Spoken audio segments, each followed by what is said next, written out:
Welcome to This Explainer. Today, we're going to unpack the wildly improbable career of a true statistical anomaly in the modern game. Look, we live in an era of football that is absolutely obsessed with data, right? We track expected goals, we map out intricate heat zones, and we use these incredibly complex algorithms to define exactly what a player should be doing in any given position. But every once in a while, a player comes along whose numbers completely shatter our understanding of traditional roles and just break all those sophisticated models. So today, we're looking at a player whose career trajectory and sheer offensive output make literally zero sense on paper, but have culminated in one of the most fascinating legacies in European football. Okay, let's kick things off with a question that might stump even the biggest, most obsessive football nerds out there. When you think of high-scoring British defenders, who actually pops into your head? Maybe John Terry rising up in the box with those towering, powerful headers of his? Or perhaps Leighton Baines whipping in free kicks with that lethal left foot? Well, keep those names in mind for a second, because the reality of the player we're looking at today is going to blow those legends completely out of the water. The answer is a staggering 136 goals as of late 2025. 136. You really have to let that volume of goals sink in for a second, because that is an absolutely mind-blowing number for a defensive player. To put that into perspective, there are dedicated professional strikers out there who will play a full 15-year career and never even sniff 136 goals. He officially surpassed Graham Alexander to take the all-time British record back in March 2024, and by January 2026, he moved up to 5th on the entire world's all-time highest-scoring defender list. It's just a phenomenal volume of goals from a guy whose primary job is supposed to be keeping the ball out of his own net. And get this, just look at the sheer caliber of the company he keeps on the all-time top penalty takers list. We're talking about the absolute gods of the game here: Cristiano Ronaldo, Lionel Messi, Francesco Totti, Zlatan Ibrahimovic, literally the icons of world football. And right there, sitting on 61 successful penalties with a clinical 82.43% conversion rate, is James Tavernier, leapfrogging the legendary Frank Lampard. And all of this brilliantly illustrates the absolute craziest part of the story. James Tavernier isn't a striker. He's a right back. He's the legendary captain of Rangers FC. Now, why this matters so much is that while the modern game has definitely seen fullbacks evolve into wingers, think of Roberto Carlos or Dani Alves bombing down the flanks, Tavernier's sheer goal output takes this tactical evolution to an illogical extreme. He's a defender who routinely posts offensive numbers that would make most top-flight wingers deeply jealous. But to truly appreciate the heights this Rangers Hall of Famer has reached, we can't just look at the records. Which brings us to Section 1, the wilderness years.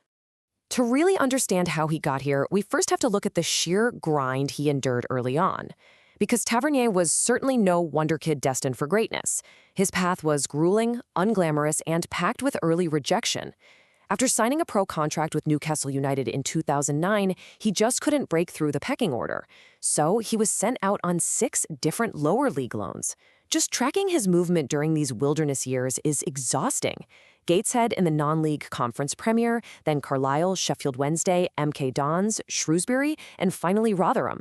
Bouncing around League One and the 5th tier, constantly fighting for minutes, having to quickly adapt to the brutal, hyper-physical style of lower league play just to survive in the professional game. And it wasn't just the physical toll of the lower leagues either. It was the early emotional heartbreak. Can you imagine being released by your boyhood club, Leeds United, at age 16 without even being offered a professional contract? I mean, most teenagers would have just packed it in right there. But growing up on a tough housing estate in Bradford, raised by a single mother with limited financial resources, that instilled a deep, unshakable resilience in him. He simply refused to quit. That innate grit he learned in West Yorkshire was exactly what kept him pushing through the Newcastle reserves and surviving those freezing cold, rainy Tuesday night loan spells. So how did it turn around? Let's jump into Section 2, the ultimate football bargain. Fast forward to 2015. After a brief and honestly fairly difficult stint at Wigan Athletic, a massive opportunity suddenly opened up north of the border. Rangers snapped him up for a mere £200,000. Now, at the time, Rangers were in a massive rebuilding phase, down in the Scottish Championship, the 2nd tier. They desperately needed players who could handle the intense, suffocating pressure of playing in Ibrox, but they had to fit within a very tight budget. In today's modern football landscape, where completely average, unproven players routinely go for 30 or 40 million pounds, getting a future Hall of Famer who would define a generation and rack up over 500 appearances for £200,000 is, well, it's mind-boggling. It is genuinely one of the most astonishing returns on investment you will ever see in the sport. Now, you're probably wondering, how does a defender actually manage to score this much? Well, it comes down to a very rare, perfect storm of attributes. It's his devastating overlapping runs that essentially allow him to overload the box like an extra winger. It's that clinical 80% penalty conversion rate under immense pressure. It's his elite set-piece delivery, curling in free kicks from unbelievable distances. But what really glues this all together is his physical engine. Usually, a player has elite dead ball accuracy or they have incredible box-to-box stamina, but rarely both to this extreme. His frame and conditioning literally allow him to cover massive ground for 90 minutes, getting back to defend and sprinting forward to attack, without his technical intensity dropping for a second. And boy, did that engine pay off. Moving on to Section 3, captaining the Invincibles and European Knights. That relentless attacking output eventually birthed an era of historic achievements. Handed the captain's armband by Steven Gerrard in 2018, Tavernier's absolute peak came domestically in the 2020-21 season. He didn't just score goals, he captained Rangers to an invincible Scottish Premiership title, their first league championship in a decade, completely halting Celtic's dominance. And look at the incredible duality of his impact that year. He scored an outrageous 19 goals across all competitions, while simultaneously anchoring a defensive line that kept a league record 26 clean sheets. Unstoppable going forward, and totally unbreachable at the back. Just incredible. But the real magic is that he didn't just do it domestically in Scotland, he literally defied logic during the 2021-22 Europa League run, somehow becoming the entire tournament's top scorer with 7 goals, all from the right-back position. He essentially dragged Rangers all the way to the final in Seville against Eintracht Frankfurt. To really put that into perspective, he was the first defender to be the top scorer in a major European season since Ronald Koeman did it for Barcelona way back in 1994. Talk about legendary company. And his longevity in Europe is equally staggering. He's made 61 Europa League appearances for Rangers, equaling Andreas Ulmer's monumental all-time record for a single club in that competition. Maintaining that elite level of fitness, form, and discipline in European football across so many consecutive years is incredibly difficult, especially with the intense travel and midweek fixtures. Yet he has routinely turned up on the biggest continental nights, logging 17 goals and 19 assists in European football overall across his time in Glasgow.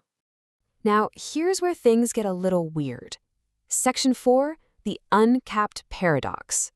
Despite all these staggering numbers, there is a bizarre paradox at the very heart of his career, a total blind spot that makes his statistical profile even more of an anomaly. We have a player who is the highest-scoring British defender in history, an invincible league champion, a Hall of Famer, and a Europa League top scorer, and yet he sits on exactly 0 senior caps for the England national team. Not a single one. So why?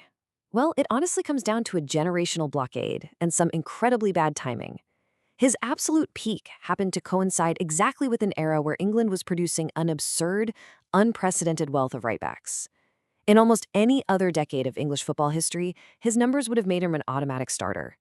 Instead, his path to the squad was blocked by massive names like Trent Alexander-Arnold, Reece James, Kyle Walker, and Kieran Trippier. Managers heavily preferred players tested in the English Premier League, forcing Tavernier to watch major international tournaments from his living room.